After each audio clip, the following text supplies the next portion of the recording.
उम्मीद कभी नहीं छोड़ें, क्योंकि जब आप यह समझते हैं कि कुछ नहीं हो सकता, जीवन में चमत्कार तभी होता है। नमस्कार प्रिय दर्शकों, मैं हूं पंडित उज्जवल प्रकाश झा। आप देख रहे हैं पंचानन ज्योतिष। इस कार्यक्रम में आप सभी दर्शकों का बहुत बहुत स्वागत, बहुत बहुत अभिनंदन। दर्शकों, आज के इस कार्यक्रम में हम बात करेंगे कन्या राशि वाले जातकों का जुलाई मासिक का संपूर्ण मासिक राशिफल, जो कि ग्रह गोचर, कुंडली एवं वैदिक ज्योतिष पर आधारित है। दर्शकों, यह जुलाई का महीना कन्या राशि वाले जातकों के लिए निर्णय भरा हो सकता है। उनका एक निर्णय शिखर पर पहुंचा सकता है। इस महीने कौन सा ग्रह बनते बनते काम बिगाड़ सकता है आपका, और कौन सा उपाय करेंगे जिससे आपका भाग्य चमकेगा। दर्शकों, इस महीने आपका स्वास्थ्य कैसा रहने वाला है, आपका कैरियर, दाम्पत्य जीवन एवं आर्थिक स्थिति कैसा रहने वाला है, इन्हीं विषयों पर बात करेंगे।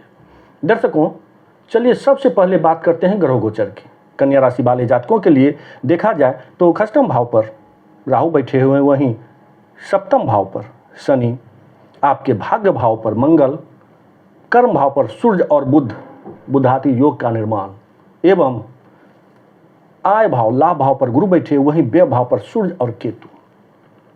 इन्हीं ग्रह गोचर के आधार पर मैंने कन्या राशि वाले जातकों का जुलाई महीने का संपूर्ण मासिक राशिफल तैयार किया है। हमारे जो नए दर्शक हैं, जो अपना लग्न नहीं जानते हैं, वह अपना जन्म राशि अथवा प्रचलित नाम राशि से यह कार्यक्रम को देख सकते हैं और लाभ उठा सकते हैं।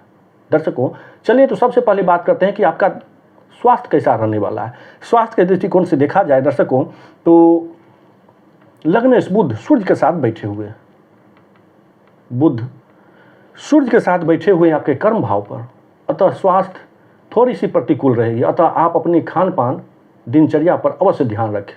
जुलाई के महीने में अगर स्वास्थ्य के दृष्टिकोण से देखा जाए तो यह महीना आपके लिए प्रतिकूल साबित हो सकता है, क्योंकि बुध के साथ सूर्य है। दर्शकों, सूर्य बुध के साथ, लग्नेश के साथ रहने से सिर में दर्द, जोड़ों में दर्द, पीठ में दर्द, कमर में दर्द इत्यादि जगहों पर दर्द आपको हो सकता है।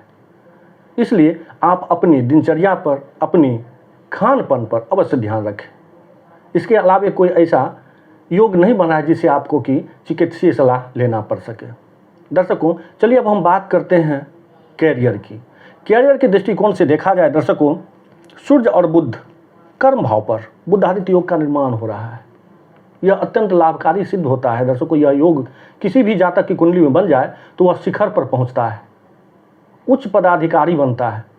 जन्म कुंडली में यदि आपके जन्म कुंडली में यह योग बनता है तो यह उच्च पदाधिकारी बनने का योग है। दर्शकों, इसे देखा जाए तो हमारी जो दर्शक हैं, नौकरी पेशा में हैं, उनके लिए पदोन्नति, वेतन वृद्धि अथवा स्थानांतरण का योग बन रहा है। यदि आप बहुत दिनों से अनिश्चित जगह पर स्थानांतरण करने के लिए सोच रहे होंगे तो वह कार्य फलीभूत होगा आपको जुलाई के महीने में। देखा जाए तो आपके अपने सहयोगी, वरिष्ठ अधिकारी कार्यस्थल पर आपको सराहना करेंगे। आपको पदोन्नति के लिए आपका नाम भेजा जा सकता है और आप पदोन्नति को प्राप्त कर सकते हैं। दर्शकों, आप अपनी कार्यस्थल पर कनिष्ठ अधिकारी, जो आपके छोटे अधिकारी हैं, उनके द्वारा भी आपको सहयोग प्राप्त होगा इस महीने। कुल मिलाकर के देखा जाए तो कैरियर के दृष्टिकोण से आपके लिए यह महीना अच्छा रहने वाला है।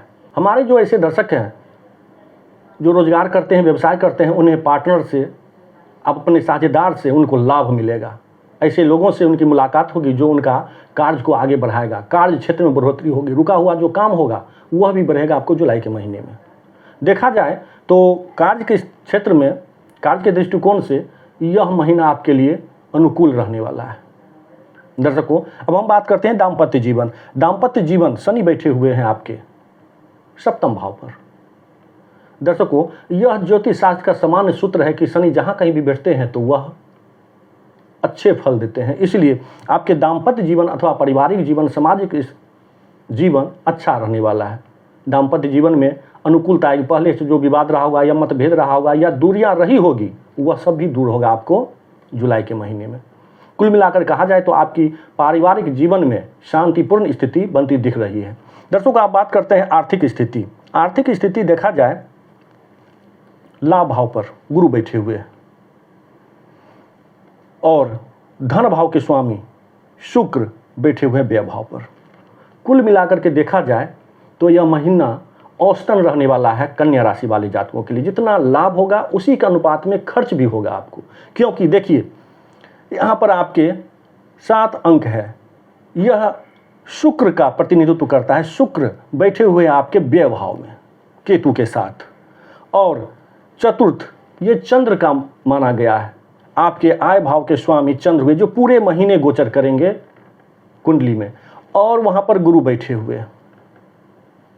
तो यह महीना आपके लिए सामान्य रहने वाला है। जितना आमदनी होगा औसतन उतना ही आपका खर्चा भी होगा। इसलिए आप अपनी खर्चा पर जरूर ध्यान दीजिएगा। चूँकि केतु बैठे हुए आपको खर्चा बढ़ा सकते हैं, वह ज़्यादा हो सकता है, दूर की यात्रा भी हो सकता है, मोक्ष के कारक कहे गए हैं। अथवा आप जो हैं सो थोड़ा खर्चा पर ध्यान अवश्य दीजिएगा। कहीं भी जाइए किसी दूर यात्रा का, तो वहाँ भी आपको खर्च हो सकता है। इसलिए आप अपनी यात्रा अथवा जहाँ कहीं भी जाएंगे, कोई भी व्यवसाय में अगर आप धन लगाते हैं, आयात निर्यात का काम करता है, विदेश जाना है, तो उसके लिए देखिए तो आपके लिए वह महीना अनुकूल दिखाई नहीं दे रहा है। दर्शकों, कुल मिलाकर के देखा जाए तो आर्थिक स्थिति आपका सामान्य रहने वाला है जुलाई के महीने में। दर्शकों, अब करने हैं कुछ उपाय। क्या करना है? बुधवार को गणेश जी की आराधना करें, गणेश जी को दुर्वा चढ़ाएं, और बुधवार को हरा वस्तु, हरा वस्त्र ज़रूरतमंदों को दान करें। ऐसा करने से आपका ग्रह जनित जो कुछ भी दोष होगा कुंडली में, उसका शमन होगा और आपका भाग्य निखरेगा। दर्शकों, इन्हीं शब्दों के साथ इस कार्यक्रम को अब हम यहीं विराम देते हैं। आशा करता हूं कि यह कार्यक्रम आपको पसंद आया होगा। मेरे कहने और समझाने का तरीका अच्छा लगा हो तो कृपया प्यार भरा लाइक करना जरूर कीजिएगा। और हाँ, अभी तक आपने चैनल को सब्सक्राइब नहीं किए हैं तो चैनल को भी सब्सक्राइब जरूर कीजिएगा। फिर मिलेंगे एक नए कार्यक्रम में नए वीडियो के साथ। तब तक के लिए आज्ञा दीजिए। जय जय श्री राम।